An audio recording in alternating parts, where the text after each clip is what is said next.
Hi යාළුවනි. ඔයගොල්ලෝ අදත් එකතු වෙලා ඉන්න මගේ YouTube channel එකට. එහෙනම් අද ඔන්න අපි කතා කරන්න යනවා ඉන්ඩෝරැප්ට් ගැන සම්පූර්ණ වීඩියෝ එකක්. එහෙනම් වැඩි කතා නැතුව අපි යමු වීඩියෝ එකට. අපිට කලින්ම ඉන්ඩෝරැප්ට් එක බලා ගන්න පුළුවන් වෙන්නේ 2015 රිලීස් වෙච්ච Jurassic World Fallen Kingdom කියන මූවි එකේදී. මේ ඉන්ඩෝරැප්ට් කියන සතාගේ නමේ තේරුම තමයි Untamable Thief. ඒ කියන්නේ අල්ලන්න බැරි හොරා කියන එක. මේ ඉන්ඩෝරැප්ට් එක හදන්න දායක වෙන්නේ ඩොක්ටර් හෙන්රියු. ඩොක්ටර් හෙන්රියු තමයි Jurassic Park මූවි වලත් සත්තු හදපු විද්‍යාඥයා. ඒතර 2015 Jurassic World ෆිල්ම් එකේදී ඉන්ඩෝමනස් රෙක්ස් හදන්න දායක වෙන්නේ මේ හෙන්රියුම තමයි. එතකොට මේ ඉන්ඩෝරැප්ට් එක හදන්නේ ඩොක්ටර් ලොක්වුඩ් හවුස් එකේ සීක්‍රට් ලැබ් එකක. ඔයාලට මේ තැන දැන් මතක ඇති.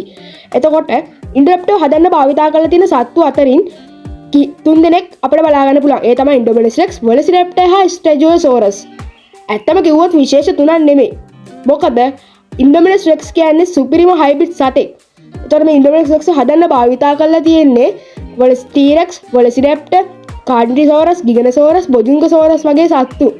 එතකොට මේ ඉන්ඩෝමනස් රෙක්ස්ට තමන්ගේ දැල්ලන්ගේ ජාන භාවිතා කරලා අවට වටපිටාවේ යනුව වර්ණය වෙනස් කරගන්න පුළුවන්.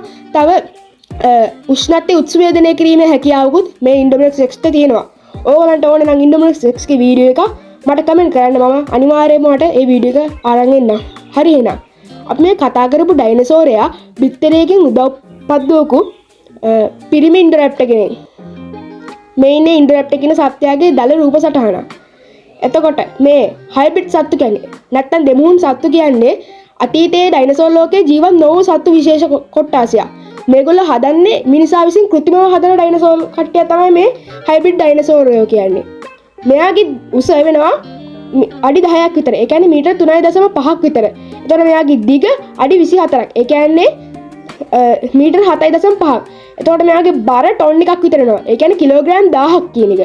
එතකොට මෙයාට තියෙනවා බයිට් ෆෝස් එකක් 8000යි PSI. දැනට ලෝකේ වාර්තා වෙලා තියෙන වැඩිම බයිට් ෆෝස් එක තියෙන කිඹුලට. එයාට තියෙන්නේ 3000යි PSI. එතකොට ඉන්ඩෝරැප්ටර් කියන්නේ කිඹුලටත් වඩා වැඩි ප්‍රමාණයකින් බයිට් ෆෝස් එකක් තියෙන සතෙක්. එතකොට මේ ඉන්ඩෝරැප්ටර් එකේ ඇඟේ රත්තරන් පාට වෛරන් වගේම කළු පාට හැමකින් තමයි හැදිලා තියෙන්නේ. මෙයාට වෛරන් එන්න හේතුව තමයි ඔයාට මතකද වෙලොසිරැප්ටර් කෙනෙක් හිටියා බ්ලූ කියලා. මොකද ඉන්ඩෝරැප්ටර්ටත් වෙලොසිරැප්ටර්ලාගේ ජාන එක්කහුව කරලා තියෙන හින්දා තමයි මේ වර්ණය ඉන්ඩෝරැප්ටර්ට ලැබිලා තියෙන්නේ. ඔන්න මම දැන් දෙන්නම කම්පෙයාර් කරලා පෙන්නනවා. ඔයාට මේ වීඩියෝ එක තුලින් බලා ගන්න පුළුවන් වෙයි. මේ ඉන්ඩෝරැප්ටර්ගේ මේ පිටේ කටු තියෙනවා බලා ගන්නත් ඕගලන්ට පුළුවන් වෙනවා. මේ ඉන්ඩෝරැප්ටර්ට තව තියෙනවා තියුණු නියපොතු වගේම දිග නියපොතු. තව මෙයා ඉන්ඩෝමනස් රෙක්ස්ගේ ජාන භාවිතා කරලා හැදුවට මෙයා ඉන්ඩෝමනස් රෙක්ස් වඩා පොඩි. සමහරු කියනවා මෙයාගේ ඔළුව ටීරෙක්ස් කෙනෙක්ට සමානයි කියලා. ඕලන්ට නිකන් තේරෙන්නේ නැද්ද මේ ටීරෙක්ස්ට වගේ සමාන ගතියක් තියෙනවා කියලා. මේ සතා කොච්චර කපටිද කිව්වොත් එහෙම ඔයාට මේ මූවි සීරීස් එක බැලුවා නම් මතක් වෙනවා මෙයා කොච්චර කපටිද කියලා.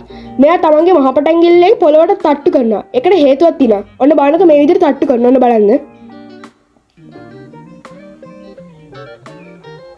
මෙයා මේ විදිහට තට්ටු කරන් තමන්ගේ ගොදුර මේ සද්ද ඇහිලා බැලුනහම දිව්වහම මෙයාට ඒක අල්ලන්න විනෝදයක් ඇති වෙනවා. ඒ කියන්නේ මෙයා දඩයන් කරන්නේ තමන්ගේ ආහාර පිණිසම නොවේ. විනෝදයේ පිණිසත් දඩයන් කරන සතෙක් තමයි මේ ඉන්ඩෝරැප්ටර් කියන්නේ. එතකොට ඉන්ඩෝරැප්ටරට තියෙනවා පැයට කිලෝමීටර් 25ක වේගයක් ඉන්ඩෝරැප්ටරට තියෙනවා. දැන් ඔයගොල්ලෝ හිතයි මෙයා හරිම ස්ලෝ ඩයිනසෝර් කෙනෙක් කියලා. නැහැ. ඔයා හිතනවා මෙයාත් එක්ක දුවන්න.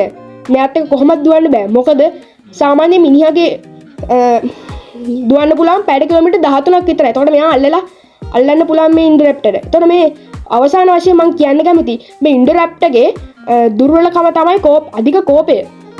එතකොට මෙයාට පුළුවන් නයිට් මිෂන් භාවිතා කරගෙන දඩයන් කරන්න. හරි එහෙනම් මගේ වීඩියෝ බලුවට ගොඩක් ස්තුතියි. ඔයාට මගේ වීඩියෝ ලයික් කරන්න, ෂෙයා කරන්න, කමෙන්ට් කරන්න වගේම සබස්ක්‍රයිබ් කරන්න මේ අමතක කරන්නත් එපා. තව ඔයාට බෙල් අයිකන් එක ක්ලික් කළොත් එහෙම මගේ වීඩියෝ දාපු ගමන් ඔයාලට බලා ගන්න පුළුවන් වෙයි. එහෙනම් අදට සුබ දවසක් කියලා මම ප්‍රාර්ථනා කරනවා. මම ඊළඟ වීඩියෝ එකකින් එන්නම් ඉන්ඩෝමනස් රෙක්ස්.